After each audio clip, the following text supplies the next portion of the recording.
Assalamualaikum warahmatullahi wabarakatuh. Sini saya akan menerangkan tentang profil BMT Boni Untung Sejahtera. Sejarah berdirinya itu lahir pada tanggal 2 Juni 2020 di Kudus dengan modal awal 4 juta. Itu awalnya dibentuk oleh empat orang yang dikepalai oleh Muhammad Abdul Hanif. Lalu untuk modal 4 juta itu sendiri itu pertama kali dipasarkan ke pedagang-pedagang pasar untuk memperkenalkan BMT-nya dan memberikan edukasi kepada para calon anggota pembiayaan tentang BMT itu sendiri. Dan ada pula visi dan misi. Untuk visinya itu menjadi lembaga keuangan syariah terdepan terpercaya dalam pendampingan usaha kecil yang mandiri.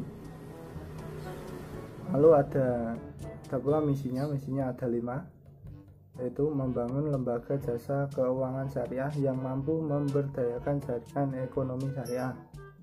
Yang kedua, menjadikan lembaga jasa keuangan syariah yang tumbuh dan berkembang sehingga menjadi membangun tatanan ekonomi yang penuh kesetaraan dan keadilan. Yang ketiga, mengutamakan mobilitas pendanaan atas dasar ta'awun guna mempercepat proses mensejahterakan umat sehingga berbebas dari dominasi ekonomi ribawi yang seperti konvensional itu. 4. Mengupayakan peningkatan permodalan sendiri, yaitu penyertaan modal dari para pendiri, anggota, pengelola dan segenap potensi umat sehingga menjadi lembaga jasa keuangan syariah yang sehat dan tangguh. 5. Mewujudkan lembaga yang mampu memberdayakan, membebaskan, dan membangun keadilan ekonomi umat. Selanjutnya itu ada alamat dari kantor BMT Boni Untung Sejahtera atau disingkat BUS ini sendiri. Kantor alamat pusatnya itu ada di Jalan Patimura nomor 63, Lorong Wetan, Jati, Kudus, Jawa Tengah. Dengan nomor telepon 0291 04 1119 dan emailnya itu ada bonisyariah@boni.com. Prinsip operasional dari BMT BUS ini sendiri itu ada prinsip kerja yang tentang ya sama saja sih seperti yang BMT syariah lainnya. Itu ada pemberdayaan, ada yang kedua keadilan, yang ketiga itu pembebasan. Yang pemberdayaan itu maksudnya bisa mentransfer ilmu kewirausahaan lewat pendampingan manajemen, pengembangan sumber daya insani dan teknologi yang tepat guna. Lalu yang kedua itu keadilan. Adil bukan berarti harus sama, tapi kita samakan porsi sesuai dari kelebihan dan kekurangan anggota masing-masing. Yang ketiga itu pembebasan. Untuk pembebasan itu BMT BUS ini sendiri membebaskan anggotanya dari ekonomi yang mandiri seperti yang luar negeri. Oke, lanjut ke budaya kerja BMT BUS ini sendiri. BMT BUS ini karena berbentuk badan usaha syariah itu memiliki prinsip-prinsip syariah pula seperti sidik, amanah, fatonah, dan tablik. Yang sidik itu menjaga integritas pribadi yang bercirikan ketulusan niat, kebersihan hati, dan kejernihan pikir, berkata benar, dan bersikap terpuji, dan mampu jadi teladan. Lalu ada yang kedua, amanah, menjadi terpercaya, peka dan objektif, dan disiplin, serta penuh tanggung jawab. Lalu yang ketiga, fatonah, profesionalisme dengan penuh inovasi, cerdas, terampil, dan semangat. Lalu dengan tablik yang terakhir, yaitu kemampuan berkomunikasi atas dasar transparansi, pendampingan, dan pemberdayaan. Kita lanjut ke struktur organisasi BMT.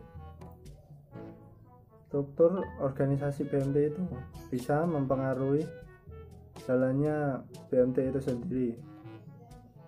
Biasanya itu mempengaruhi tentang ruang lingkup atau wilayah operasi BMT, efektivitas dan pengelolaan, orientasi program kerja, dan jumlah sumber daya manusia yang diperlukan. Karena ini baru, jadi langsung ke organisasi yang harian saja. Yang pertama itu manajer, yang kedua teller, marketing, dan customer service.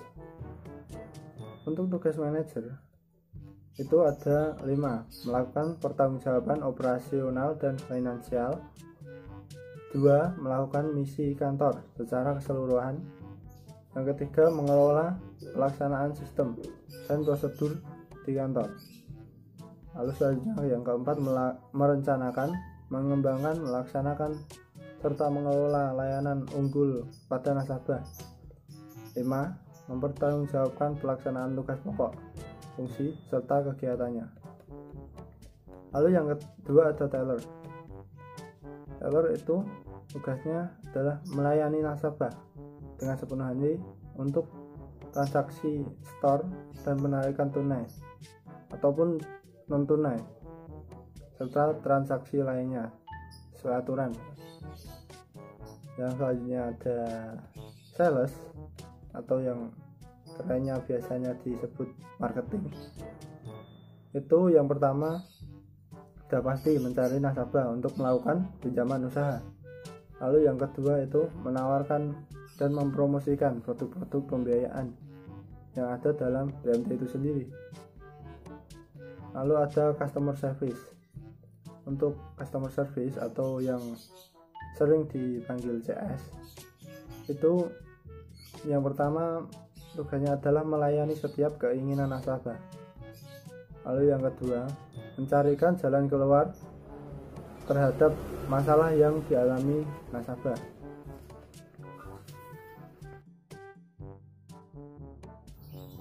Produk BMT Bus sendiri itu ada simpanan dan pembiayaan. Untuk simpanan sendiri, simpanan adalah dana yang dipercayakan oleh anggota atau calon anggota koperasi-koperasi lain dan anggota koperasinya dalam bentuk simpanan. Itu ada macam-macam juga